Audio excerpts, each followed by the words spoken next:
What's going on, everybody? Welcome back to the Science Fictionary podcast. I'm sorry we're a few minutes late. That would be user error on my end. I'm still adjusting to this new software, and I thought I was waiting on him, and he was sitting in the studio waiting on me. So DB, thanks for joining me tonight to talk a little Rings of Power. Thanks for having me. And I'm excited. I mean, it's close. We're finally. We've been waiting for something for like almost seems like 5 years now. 4 years. I was thinking. Yeah, got to be close to 5. Yeah, it's definitely been a while, and man, it's finally here. It's I guess we're gonna get our first look Wednesday night, or is it Thursday night? I think it's Thursday night. Yeah, Thursday. Yeah. So I'm really excited. I'm gonna be at Dragon Con when it launches. So I'm gonna be able to go on Friday morning and go track down some of the Tolkien panels, right? And stand outside and interview people, great. fresh. So I'm really excited about that. Definitely. Honestly, I've been staying away from a lot of the trailers and a lot of the real deep dives. I started in the beginning, and then I just overloaded the last couple of days watching everything and reading into it and going home. Man, I'm really excited to see it. A lot of ups and downs when it comes to the fandom over this. Some craziness in there, but I don't know. I've been waiting for this for a long time, so I'm excited. Dang it, we already offended Cam. I didn't even say anything stuck around yet. Pretty Cam. long there. He's a trooper. He stuck it out. But yeah, I mean, we've got a good crowd in the chat. Let's see who all's in here. Cam is in here. The Hectolorian is here. Josh is here. Lunar Girl is in the chat. Chantel is in the chat. Nice. We've got a few people in here to start with, and drop us in the chat like your thoughts as we go. I want to hear from y'all too. But my sister Ren Girl is also here in the chat. Oh, nice. Caught her doing nothing on a Sunday. But it has been it's just been crazy. Like, I almost envy the people. Like, I saw Cam responded to my tweet earlier and was talking about how he's not that deep into the lore. He's seen the trailer, and he's just excited for where the journey's going to take him. Right. And I'm sort of envious. Yeah. to be honest, you could definitely sit on that side of it going, I mean, first and foremost, this is an adaptation of Tolkien's work, a straight adaptation. If you're as a truist, it'll probably upset you. That's the overall thing going on. However, if we can get a good storyline in Middle Earth, and hit on some key features that I think really need to be hit on during the Second Age, I'd be content. I'd be happy.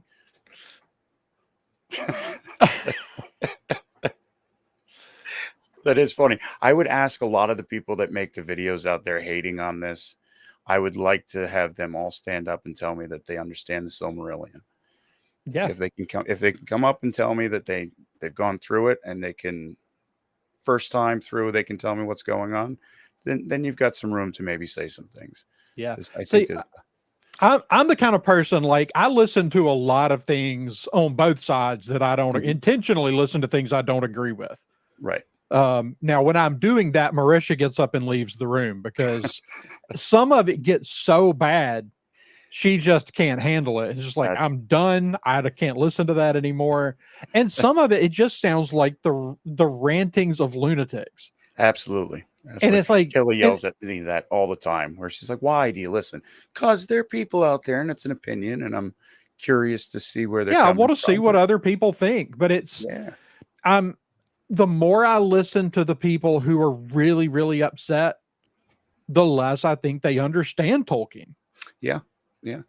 I mean, and when it comes to the whole side of it, where it's diversity for the sake of diversity, the Tolkien universe was a gift to the Celtic people. Not having that mythos, that legend and right. He was restoring a lost myth. Yeah. So I mean, to take it and shake it up and give it to us now. I mean, if you want to include everybody in on it, you're going to have to include everybody in on it. You know, it's so you have to take from the world we live in now, and it's not just a small section of Great Britain.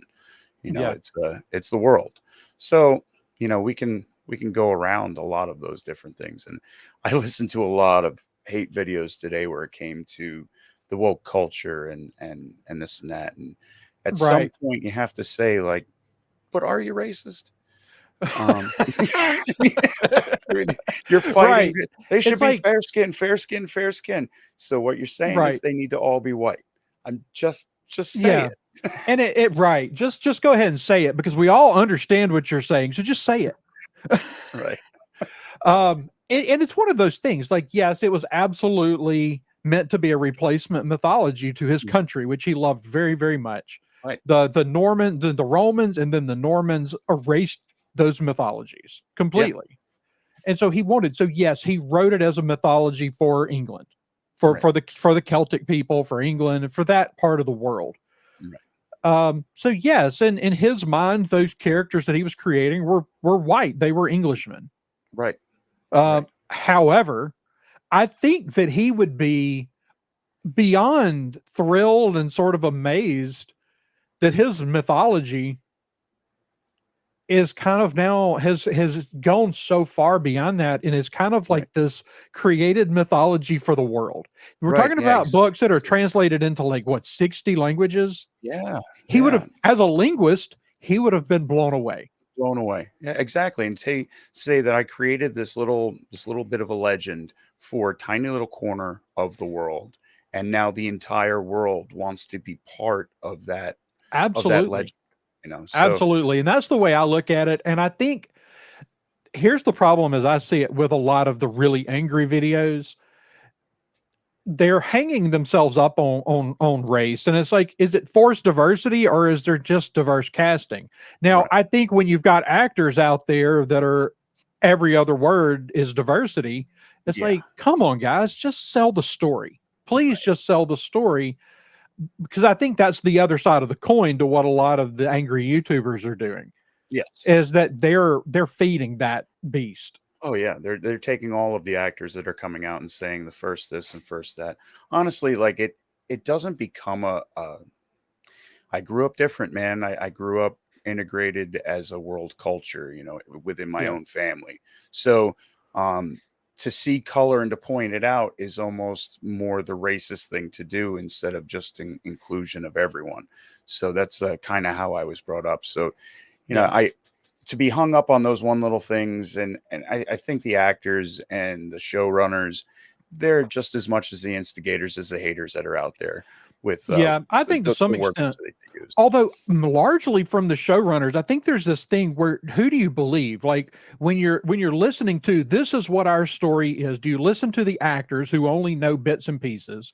Right. Or do you listen to the showrunners who know it all, who set all this up and are saying we did our best Hmm. to follow Tolkien and to follow his guidance and to create something timeless that's not Right. wrapped up in modern politics. They may be lying to our faces, Yeah. but Absolutely. that's what they're saying. And right Right. now, there's not any reason to not believe them. Yeah. I mean, like I said, you're taking a small pocket culture lore and turning it to where to unleash it on the world. You know, Yeah. nobody cares about a group of Celtic people. Not everybody's going to group to that. So if you can include Right. the entire world into it, um, Well, and that I think I don't see anything wrong with that. no, I don't either. And I think the angry subsect of the fandom is doing themselves a real disservice because when I do listen to them, I hear legitimate gripes. Oh yeah. There are legitimate gripes in there, but they lead with the race thing. Hmm. Like I think they're doing themselves a horrible disservice to their own argument by leading with the part that the majority of people don't care about. Absolutely. There Like, are legitimate gripes out there when it comes to completely rewriting the character of Galadriel. That being one of the bigger ones. That yeah. she was a powerhouse, but never picked up the sword. You know Well, that's when you look though, like Tolkien calls her an Amazon.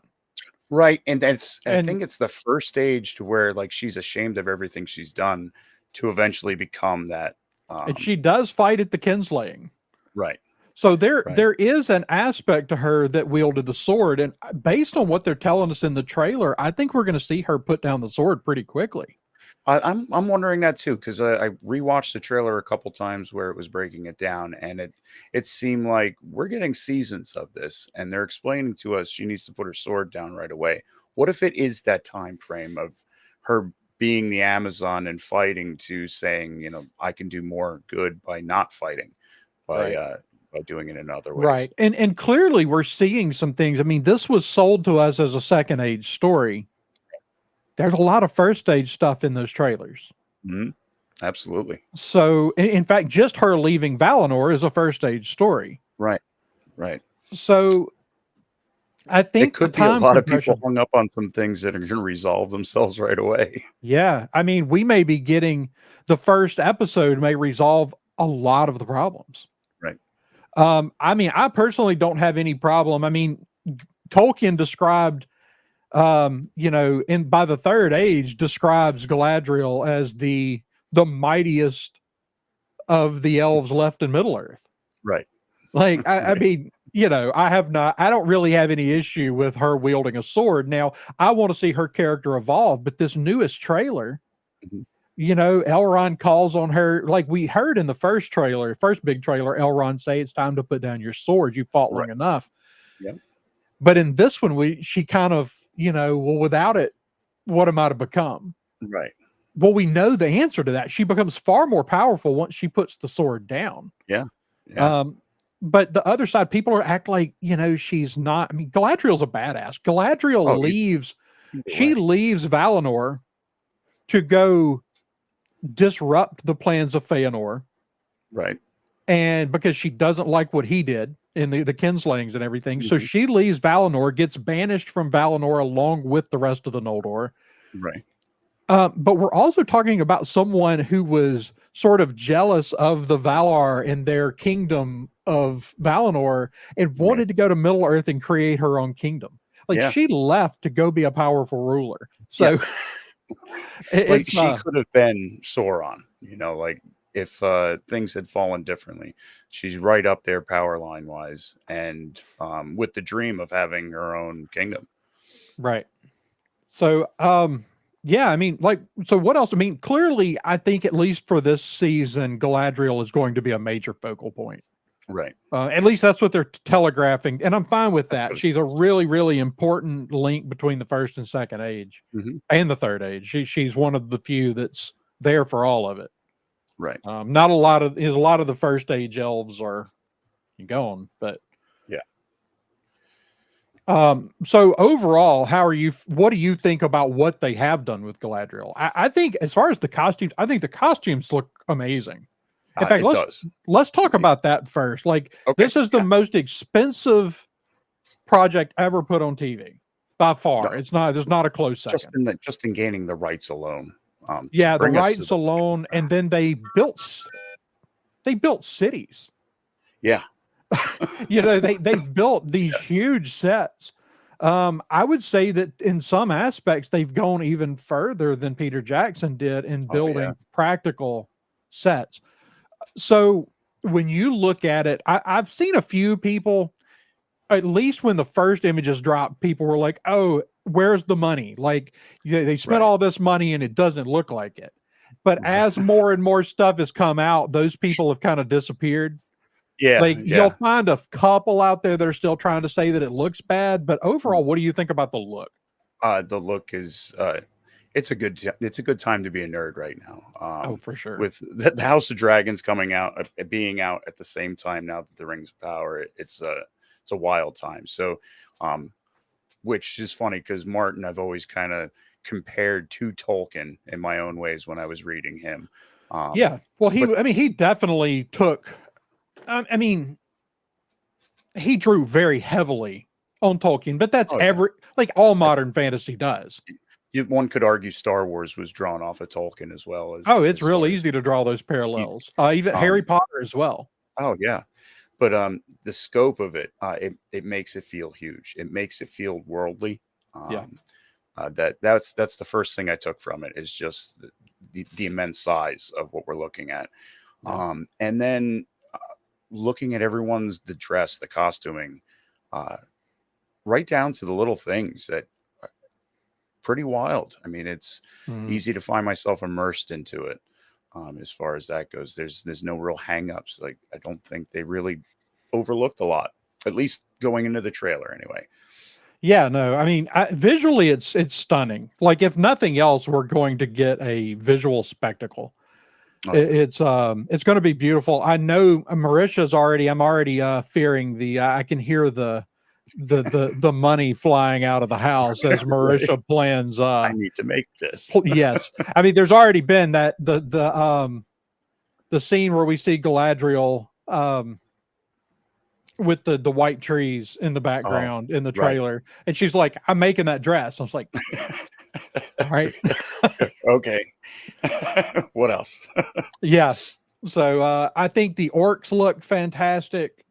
In fact, I think they've actually probably done more book accurate orcs to Yes. some degree than Peter Jackson did. But that's one of the interesting things here. I think a lot of these people that have really gotten upset about, oh, they're ruining Tolkien's legacy.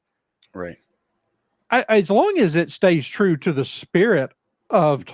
Tolkien, I don't think there's a lot of things. I mean, one, they're not going to ruin Tolkien's legacy.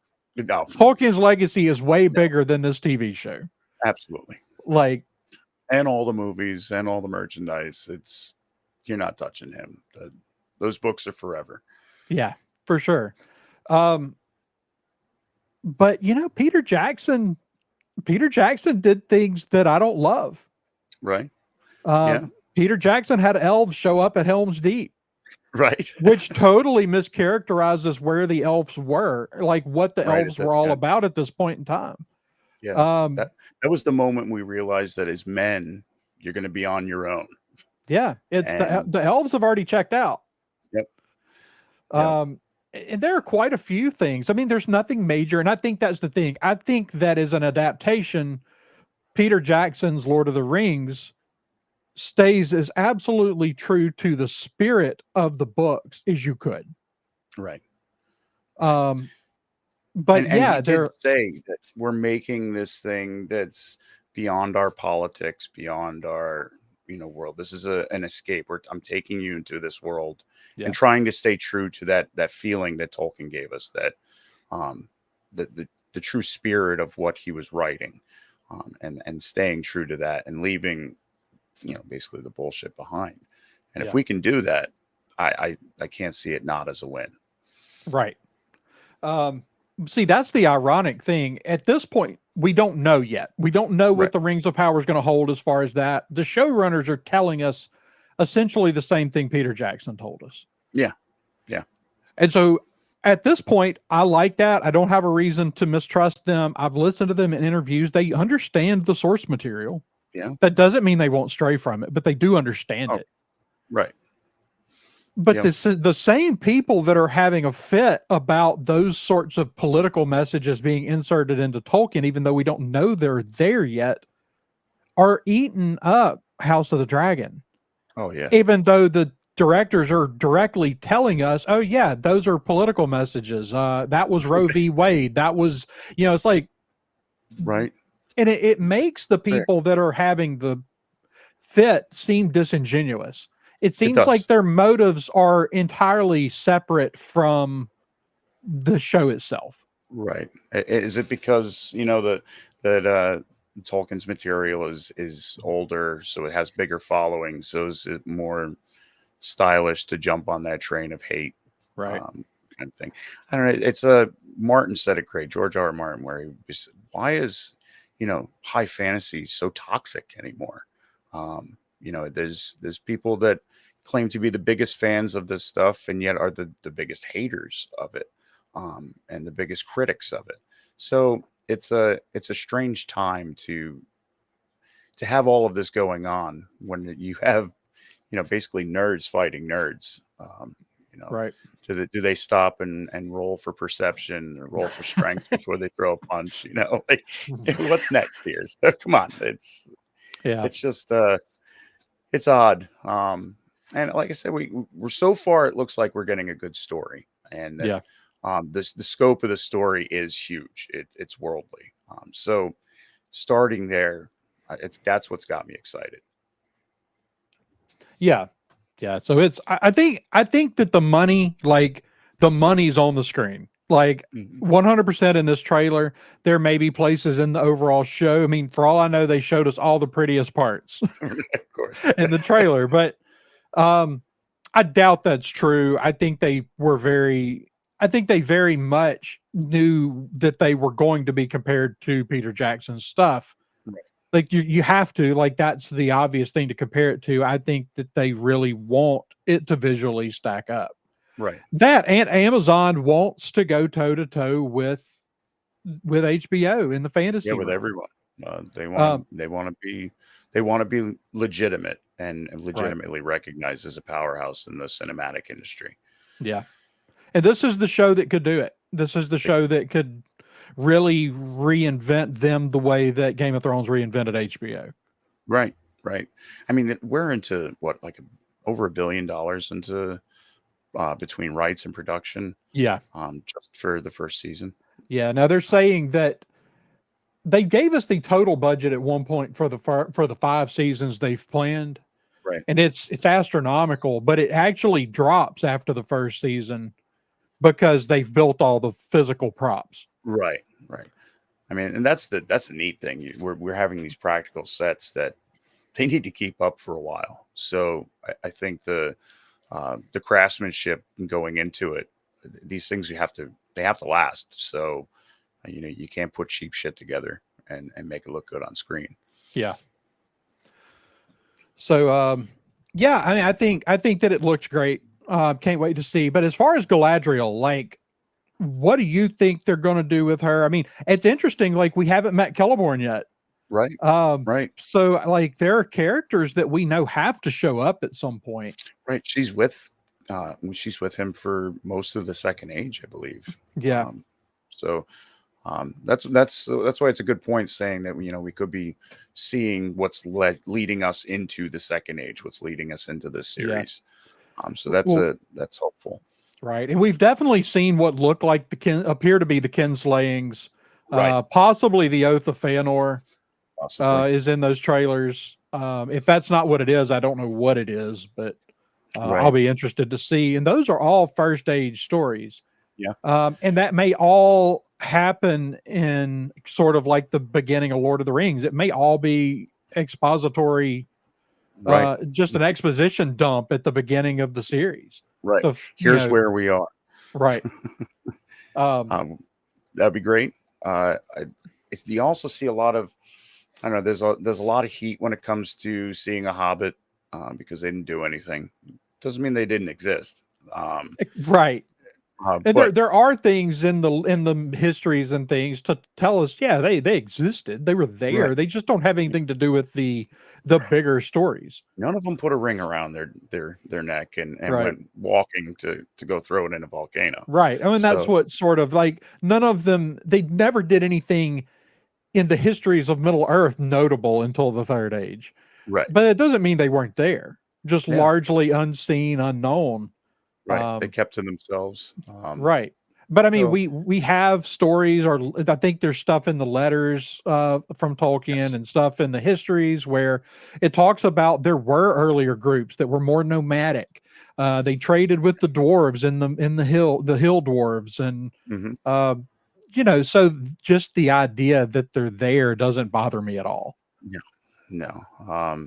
There's another one. That was the one portion where the showrunners, they were sitting in an interview, and one was saying that they were talking about as close to Tolkien as possible, and taking it seriously, and then like 5 minutes later they're talking about hobbits, and he's like, well, they said that there were no hobbits, but he didn't say there were no Harfoots, and it It's like, was well, one of those. that's a weird semantics argument because Yeah, Harfoots are they hobbits. are hobbits, so you're either staying true to it or not. Stop talking. Like, just let's see what you did before we argue it here. Because that argument that fell flat for me. Um, but like I said, most of the hate that I've watched quite a few of them today. Uh, Nerdrotic and Critical Drinker and a lot of the bigger ones that went off on it. And I, not that they don't have any points hidden in between there. I Mm, just think a lot of what they're arguing is the wrong route to go. And absolutely. if you're going to be a Well, truist, then you be a truist. Then the other stuff is it's secondary to what your argument is, but right. you're focusing a lot of And time on look, like if you don't like this stuff, like that's fine. Like it's not, you know, it's this weird thing though where they go out of their way. They're not content to dislike it themselves. They want everyone else. They want to it. tell Right, everyone else to dislike it as well, which right. I think is kind of the odd thing, and it's sort of kind of a creation of social media and podcasting and YouTube, where I think there's some of us out there that in the YouTube community that are taking our role in all of this a little too seriously. Yeah, yeah. Like, I Eh, hope no one is listening to me for me to tell them what to watch or what not to right, watch. right. Uh, because I will tell you right now, I like a lot of movies that I will readily tell you are terrible. Oh yeah, absolutely. I have some top movies on my list that when I put on, Kelly will look at me and go, "You've got to be kidding me! That Oh, same, you enjoy same. this every minute of it? Sit back down. You have to watch this. Yeah, It's ridiculous. Of course, it's ridiculous. That's why I'm watching it. So I think a lot of it too is that as part of fandoms and fandoms in general, we squabble a lot. We squabble over semantics. We squabble over, you know, um, what we think characters could or could not do that, wasn't written on a page. The problem comes in is when I disagree with what you think and I think differently of it, and then I give you a whole load of shit for it. That I'm on you and telling you um, you're wrong, and I'm focusing so much on you're wrong that I don't want to be right now because you're so angry on that side. I don't want that right. opinion. Well, see, that's the weird thing to me is like they're so dead set on pulling people to their side, but you don't do that with angry words. No, no, Like anger is not going to, it will rally like minded people, mhm, but you're not going to convert people no, with that, acting like that. So, no, and it's like, I don't know if they don't realize that or what their actual motives are. I mean, obviously their actual motives are clicks, right. but it's, it's like you're not really going to change anybody's mind when No. you just yell at them. And that's the bulk of the shows that are out there today. I know I was flipping through them. I wanted to hear, like I said, I've stayed away from a lot of the hype behind it, other than reading some clips here and there about what's going on, and watching the first trailer 6 months ago or so, and then really watching the last one that just came out and over analyzing it now Mhm. because it's coming. We're in the Yeah. final lap here, so. And watching all these hate videos on it today, I realized that most of my day was wasted listening to some of the dumbest arguments over. And they're all making the same argument. Yeah, that's the same thing, It's and like they all got they're all together stuck and made on that. notes ahead of time. They're all stuck on this woke culture idea that everything is going to be woke. Well, Mm, we go through generational stuff where movies took a shift more towards our generation from our parents' generation, and we're right. seeing a shift now that's pushing it towards the younger generation. And I guess we all become bitter old adults yelling at you to get off our lawn. And that's what it seems to be doing right now on Yeah. YouTube. Yeah. And look, the thing is I understand as, hardcore Tolkien fans, I absolutely understand why they're sort of sensitive about this because there have been real attacks Mhm. on the Middle Earth stories and Tolkien himself over the last few years. Oh yeah. I mean, forever Tolkien has been a racist and a bigot, right? Oh yeah. Yeah. Like, but suddenly 2 or 3 years ago, they sort of dropped that argument because it wasn't working. It Right. wasn't dissuading people from reading Tolkien. It was still one of the biggest selling books on the planet. Right. And so they moved away from that and started trying to rewrite Tolkien, both Yes. who the man was and what he believed and what's in his books. Right. And that was where sort of what they're calling woke culture was being inserted into Tolkien. And the Tolkien Society has had a huge part in that. Right. The Tolkien Society has been pushing narratives of just shoving modern politics into Yes. Tolkien's writings at a ridiculous pace. And they Absolutely. freak out and start blocking everybody every time they're called out on it. Right. It's Yeah, like, you're doing it for the sake of doing it. How dare you say that? It's true, right. but how dare you say that? So I understand why they're on the defense of, Yeah. Everybody's out to ruin Tolkien, but like, every time there's a casting that you don't agree with the color of the person's skin, that's not wokeism. No. It's just a decision that was made on the part of the directors. They've said from the beginning, we chose the actors and actresses that were the best fit for the part. Yeah. That's all that matters. That's all we want. And then that's I don't want you hiring somebody for the sake of hiring somebody. If you hire somebody that does a really good job at what you hired them for, then what does it matter? That's and to be hung up on stuff like that before we even see anything on screen. So you're going to have to go slap the people that are currently called woke, Cam, because they're the ones that came up with the term, and then it has been over time turned into a slur. Just like snowflakes. I went from really loving winter to being offended. Right. It is crazy time to have. It's funny to see, we went through it with Star Wars, and still going through it with Star Wars, where the fandom seems to be split over certain things, and there's love for things and there's hate for things. And there's a lot of us, I think, that are stuck in the middle. They'd be like, yeah, I can see what you're saying, but to me, it doesn't matter so much that I'm going to yell about it or get upset about it. We are dealing with fantasy to begin with. We don't want them to take a pile of crap on top of what we read and what we love. Absolutely. But as long as they're true to the meanings behind it, yeah, let's watch it before we start coming up with this. And it doesn't help that the people that got these previews have come out laying a whole bunch of, it's so wonderful, it's beautiful, it's great, and it makes you feel a little suspect. That hasn't been a bad review yet for somebody who's seen the preview. Right. So Josh, as far as that, I mean, I somewhat agree. I don't necessarily have an overall problem with certain things. I want my science fiction in particular to explore aspects of our modern culture and political atmosphere, but I've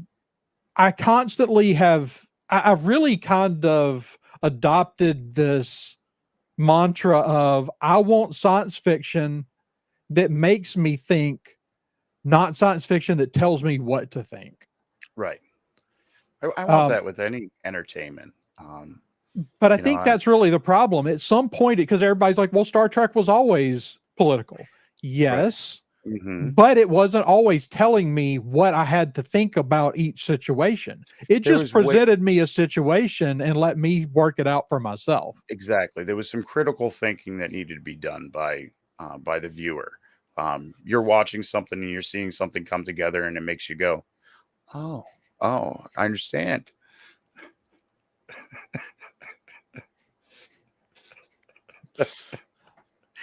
That is a storyline that'll never get old. No. The tale of Cam and Adam. But yeah, it's I just really want people to I want people to give it a chance. And that's the thing, is this where people aren't even willing to give it a chance. Now, I understand some of those channels have built themselves on negativity. And we actually saw this recently with She-Hulk, where a few of the channels didn't hate She-Hulk enough, and their listeners turned on them. Yeah. Yeah. The Angry Joes and a couple of others, actually liked things about She-Hulk, and Man, some of the other angry YouTubers and some of their own listeners just Yeah. came for them. Yeah. And that's it. We're not watching anymore. We're going to lose views over all of this. And Right. And that's it, why I just refuse to do anything here but give my own opinion, my real right. opinion on everything, because Right. those guys have built a platform where they have to keep that up. Even if it's fake, they could be Yeah. loving some of this stuff, but they have to say they hate it. Right. Like, because, There is, and their channels on it's the got to be other tiring. side, there's some of, exactly. It seems like it would be exhausting and miserable. But there are Absolutely. people on the other side that have had the same problem where they've loved everything. Right. No matter how bad it is, they love it. And the moment they dare to criticize something, their listeners come for them so Oh, yeah. fast. Yep. It's- We noticed on the escape pod we were talking and we were going over things and say, well, we talk about things we like. And there's plenty of times where, behind the scenes, we're talking about ideas and like, well, what if we do that? And one of us is like, I freaking hated that movie. Like, okay, we're not going to do that. Or we'll do it as a joke. Where we're gonna make Brady watch Army of Darkness, knowing that he hates that movie just because it's funny. But if we're in agreement, we don't like it, well, we're not going to cover it because don't feel like sitting around. We want to have fun. We want to joke around. yeah, We absolutely. don't want to sit around and it's exhausting to constantly go over what you got to criticize every little piece of it. By the time you're done, you're exhausted. You didn't really even watch it. You were just sitting there with a notepad. Yeah. So, I say sit back and relax and watch it first, and let's see where the story goes, and then we can critique it all we want because we have something to critique. Right. And that's the thing. Like, if it's really bad, it really just goes totally off the rails with Tolkien, what Tolkien would have wanted. Right. I'm going to be right there yelling about it too. Yeah. Now, I'm still not going to be yelling about the race of the person playing the character, Right. but and that's the problem. That's why even when I agree with a lot of those people, I can't align with them. Mm-mm. No. I can't just go say that. I can't tell them that, because it's like, even if I agree with some of the things they're saying, I severely disagree with some things they're saying on a moral level, on a moral level. And wondering why they don't see it as I'm seeing it right now. Like it's that whole, it's a lot of them that are out there have that trope of, I'm not racist, but it doesn't matter what you're going to say next. You said, but like there's going to be something inherently racist in the next thing that comes out of your mouth. And it's, I think that to be hung up on that before a show even comes out, it's invalid. It really is. And fighting over what the word fair means when it comes to fair skin, when it comes to, or swarthy skin, what swarthy skin meant when you're talking about the Southlanders and when they were talking about the Horfoots that, in the books, they're considered brown. They said they're browner than everyone else, I believe, is one of the ways that they're described. So, nobody was complaining that all the hobbits weren't, of a different color when we saw them in the Lord of the Rings. It's, if you want to be a truist. Right. So it's, like I said, if you're arguing about that kind of stuff, it seems like you're reaching for something to just complain about. Yeah. So let's just kind of look at a few images here. This is one we've seen probably more than any other image. This has been in every trailer. Of course, this is, we believe, Finrod. Yeah. So this is 100% a first stage story. Right. At this moment. I'm really curious. Like, it would be a reason why Galadriel would pick up a sword. Yeah. And I'll see her pick up that sword. Yeah. But I mean, this is one, like, we know he is killed in battle, or he's actually not killed in battle. He's killed in a prison by, he's killed by Morgoth's werewolves, right? Yes. Werewolves. Yes. Don't forget, y'all, when people freak out about werewolves and vampires and such in Tolkien, they do exist. Yes. They are in the story. Right. But let's see. Well, it didn't switch for me. I broke it. Okay. Well, we just won't do that then because apparently I broke my slideshow. Now, Um, did you see? There was clips of a Balrog that we might see. yeah, Now, do you think it's Gothmog? it it depends on really if it's in that if it's in this kind of introduction, if it's in this first aid, whatever first aid stuff we're getting, Right, it definitely could be. right. And I would love to see one of the high elves slay a Balrog. Yes, Um, absolutely. I mean, we've got a couple that which one slayed three Balrogs in battle? Uh, Good question. Might have to look that one up. Yeah, I can't off the top of my head, I'm blanking on that one, but yeah, it could be Gothmog. I'm kind of more of the mind based on just the fact that I know the core of this is supposed to be second age, Right. that it's probably Durin's Bane. Ecthelion. Yes. He's the one that killed three Balrogs plus Gothmog. Right. Right. So Well, then again, I mean, a lot of his story was in the Silmarillion, which they did not have access to yeah. when it came to rights. That and the Unfinished Tales. So, uh, looks like we're going to see Khazad Dûm at its glory. Thank you, Cam.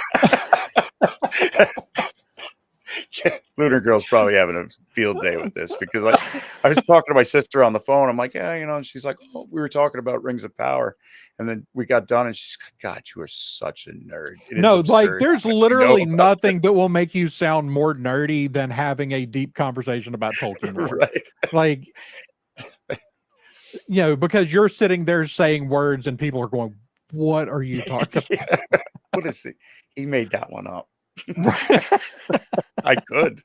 You never Right. know. I could just make up names here. Right. But yeah, I do think that there's a chance that could be Gothmog. We could see Ungoliant in this. Right. Because we do see the two trees in that early image. So we could Yes. see the destruction. We're almost certainly going to see the Silmarils at some point in this. Yes. Right. Especially if we're going to see the Oath of Feanor, they kind of have to explain what that's all about. So we have Yeah. to see the Silmarils. I would at least touch on it. Yeah. Yeah, there is so much source material that they have to pull from. It's crazy, honestly, to have this much background to be given to you to pull from. This could go on for a very long time if they wanted to. I'm not sure. I'm not going to have to bleep that one out, Cam.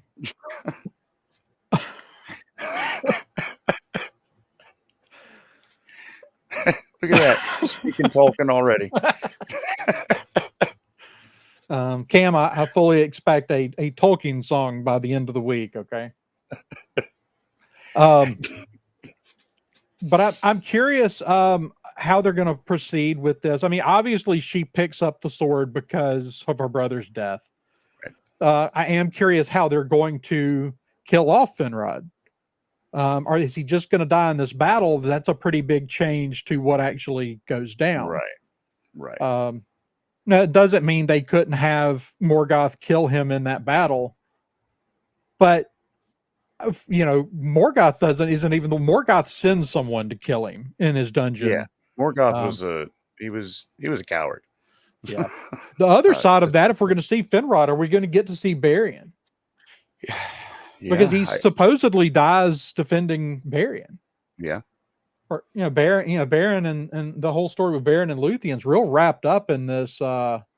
And it's one that repeats itself through the ages. That comes along with Aragorn and which in the books took a very sad turn. It's funny how that everybody watches the movies and it's such a happy ending. When you read the books of the Lord of the Rings, it's a happy ending for a tiny little bit, and then we all go back to our real lives, and it's like us having to go back to work on Monday. You go back to the Shire and it's taken over by some goblins, and there's a troll running around.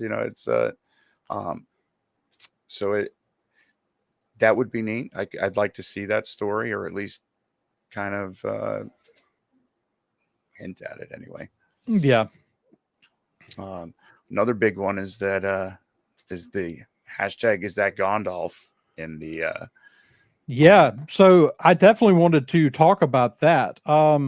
What do you think there? Who do you think the stranger is? I think I'm hoping anyway that we're going to touch on um, the Blue Wizards. There were two Blue Wizards that came, possibly Second Age. Depends on what you're reading. Um,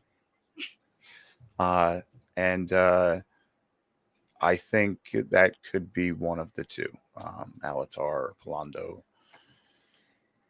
Yeah. Yeah, I think there's a good chance that the Blue Wizards are strong candidates there. They showed us something in one of the trailers that absolutely had me convinced that it was Sauron himself.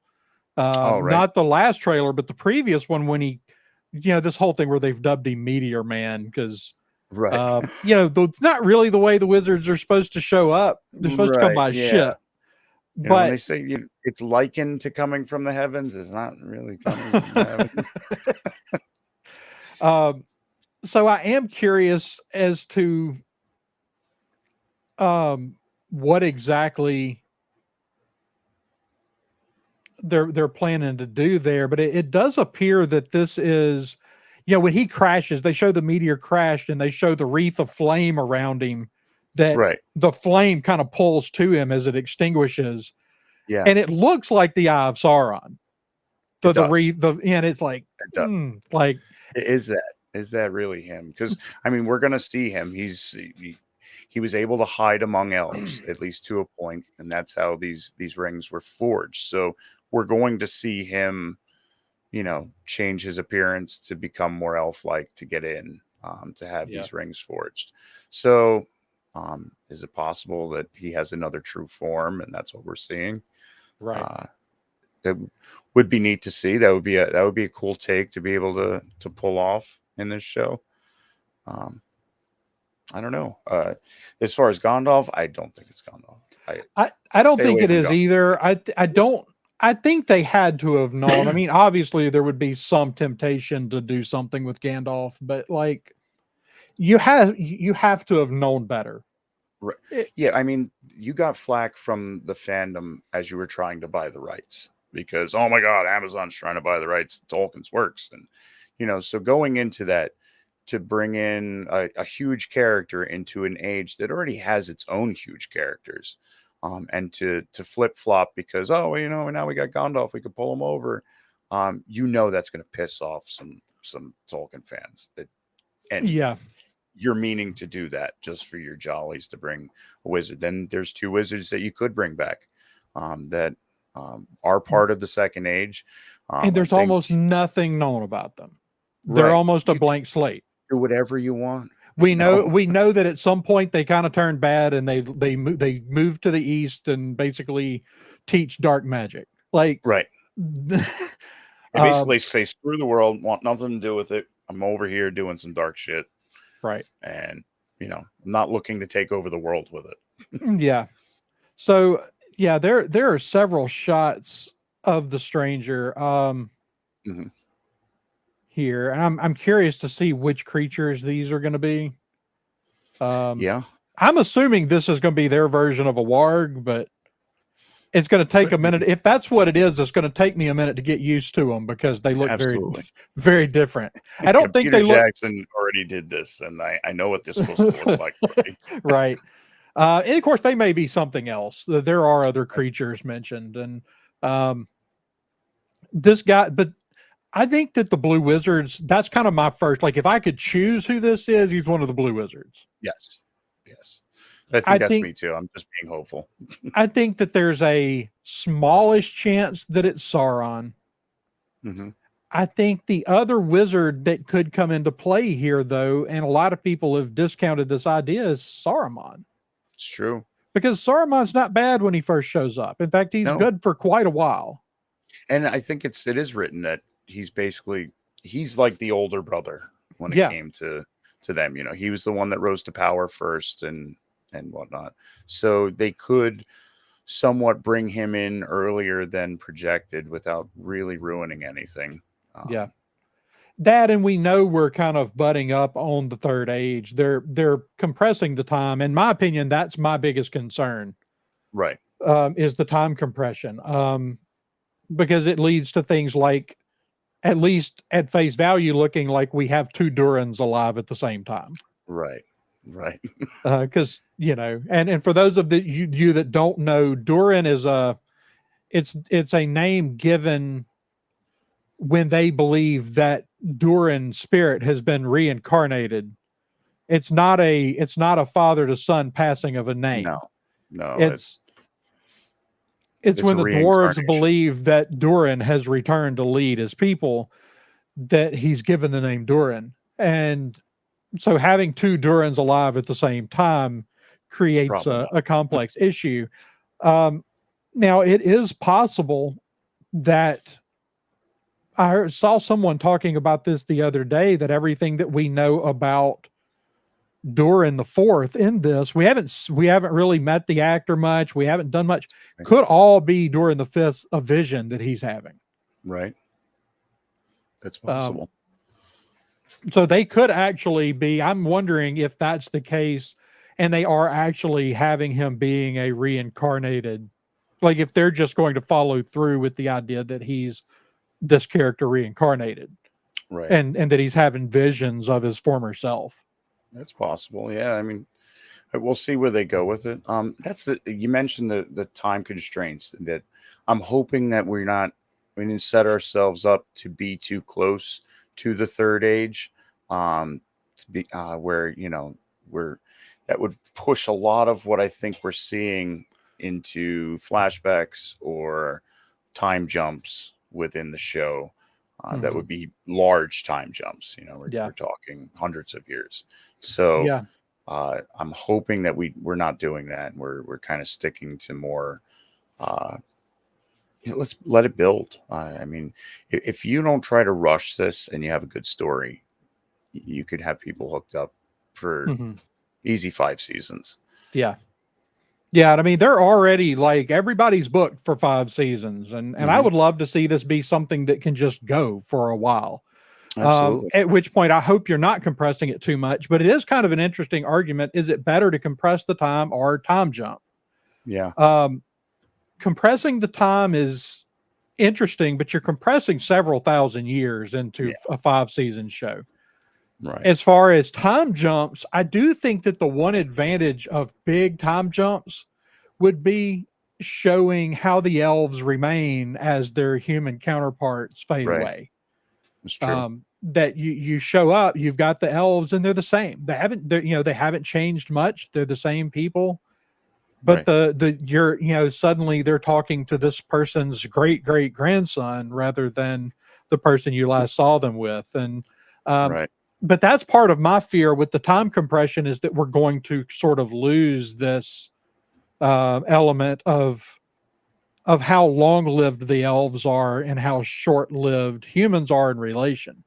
Right. This, Also, how bad the big bad actually is. yeah. The fall of Morgoth, which was basically the big bad before Sauron comes around, and Sauron taking control and Sauron building an army and turning, the hearts of men, and then finding a way that I want to bring everybody under my control so I can, basically rule the galaxy as father and son. And, but we can build on this, and there's plenty of time to let it build towards the actual war, which will bring the third age, um, which is the age everyone is already familiar with. Yeah. So, like I said, there's 10,000 plus pages of source material you can pull from. There's a lot you Yeah. can do with that. Well, it's like with this character that we've got here on the screen. This is the character known as the Stranger. At least the studio's calling this character the Stranger. I think the fandom is taking to calling this Meteor Man. Right. Right. Um, so this character, like, we see this scene here, and of course it's a still image, so you can't see it. But like, he's yelling, the trees are like bending Something's around coming him. with that yell. It's magic. Like, this is either one of the wizards, or it's Sauron himself, Yeah. or it's a Maiar of some sort that we haven't really accounted for yet. Right. And there's a lot to pull from if you wanted to make powerful characters that didn't get fleshed out. I'm sure Mhm. there's ways around that. That Tolkien, when a lot of people like to take that quote that, Tolkien, gave us the paint, and the canvas in which to paint. And that true quote is basically him saying, I'm giving you everything to use to create things that I would like. And I imagine it would all be like that you would create everything that I would like. And he ends that with a one word sentence, absurd. Mhm. And I think that's taken as, I would love to have everybody take this and go with it and write it as I would write it. But to think that would be ridiculous. Right. That, there's going to be people that are going to put their own spin on it, their own quote unquote interpretation, um, what have you. And I don't think just the act of doing that is bastardizing Tolkien's work. And that's what it seems. It's all about, what are your motives when you're critiquing it? Mhm. And really, you shouldn't have motives when you critique. You're bringing something of yourself into the art, critiquing the art, and that's not really critique, or that's only half of the formula, really. Um, but it's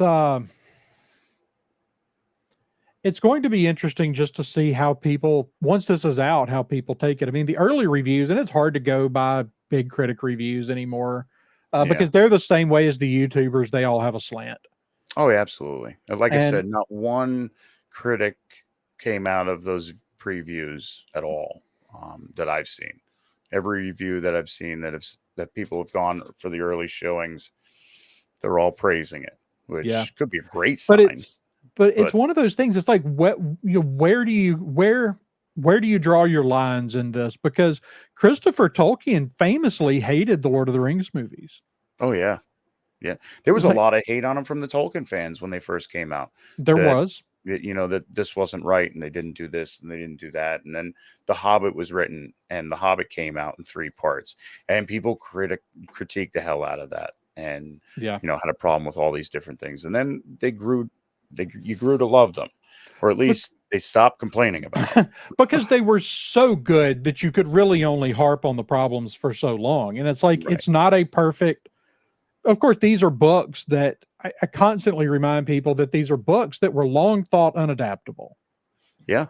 And so I think at some point, people just finally looked at those movies as their own thing, as this thing that stands on its own. It carries on Tolkien's spirit wonderfully. Yeah. And Absolutely. And then I think the people that didn't like them initially did embrace them. And I'm hoping this is the same way. Like, this could be something like the Wheel of Time series that they did, which is just terrible. And I find a lot of shows that end up not carrying that theme that they should have carried. The Wheel of Time is a huge one. I Yeah. just stopped watching. And one of the biggest things about that is you start off with something huge. And then before you know it, you're stuck in a little pocket of whatever that is. Mhm. And so far from what we're seeing, as long as we can stay on that same level and not close into one small tunnel vision of what's going on in that world, um, we have the chance of something great. Right. And so that really, at this point, my big hope is that what we get is something that is recognizable as Tolkien. It doesn't have to be a perfect translation, Right. but is recognizable as Tolkien, has the spirit of Tolkien's creation, but it's just a good series on its own, tells a good story. Right. Like, because you could very easily just have a facade of, it could look like Tolkien, be nothing like Tolkien, and it could just be bad. It could be poorly written. The Right. characters could be bad. Like, I don't want that. Like, as long as I get a good story out of this, that's still something. Right. As long as it's just not just generic fantasy, because that's kind of what Wheel of Time became, was just kind of a generic fantasy story. Right.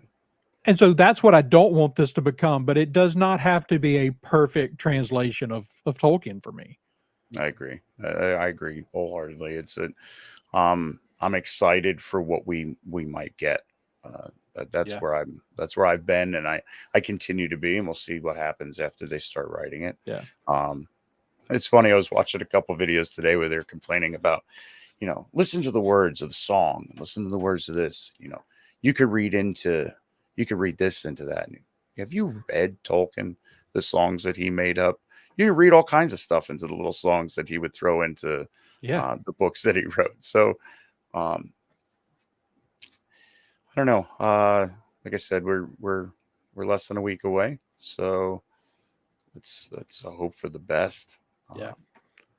Yeah, real quick before we wrap up, I do Yeah. want to talk about this. This is I think one of my favorite things we've got going here so far, and we don't know a whole lot about it, but the dwarf culture in Lord of the Rings is very, very interesting.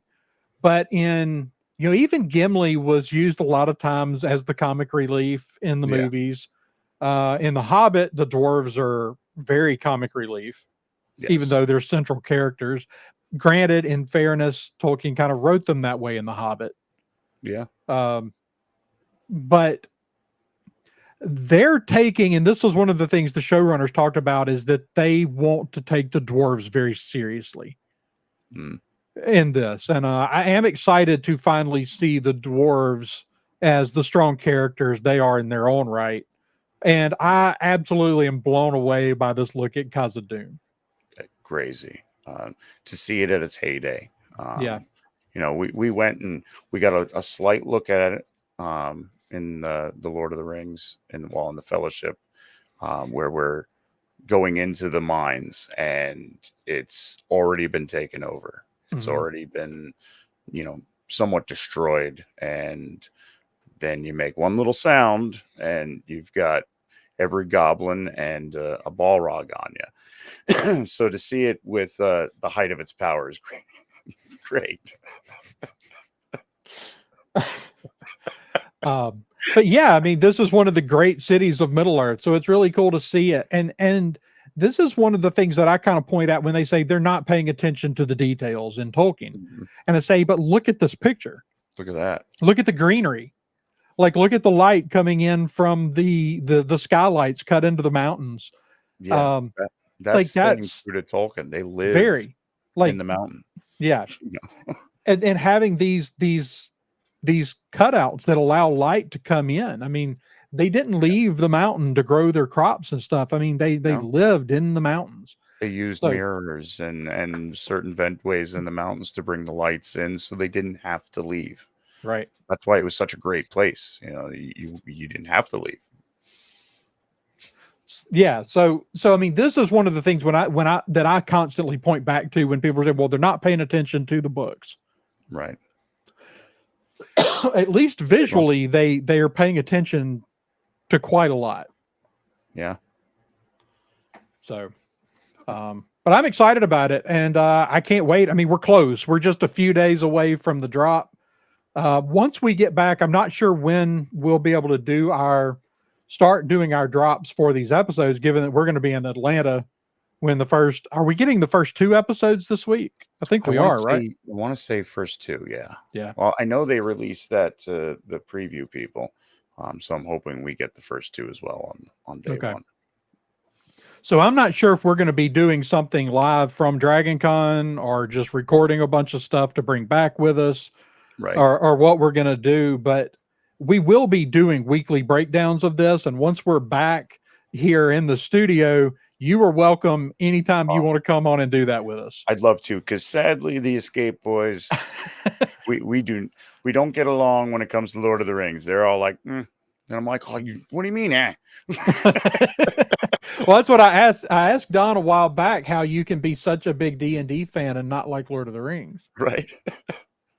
It's true. Like that game only exists because of Tolkien. Yeah, absolutely, man. No, they don't see it. So I'd love to come on and talk about it, because they'll let me mention it and they'll all kind of pretend they're listening. Cool. Well, yeah, we'll look forward to having you on, because awesome.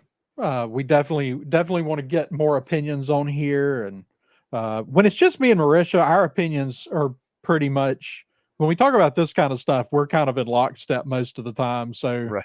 it's good to have some other Right. other ideas. And the real problem is that Marisha and I talk about it all week, because somebody gave me advice one time that does a radio show. He was like, I said, what's the secret to doing this and keeping it fresh as you do it? And he said, don't do the show before you do the show. Right. Meaning, don't discuss it with your co-host before you come in to discuss it on the show. Yep.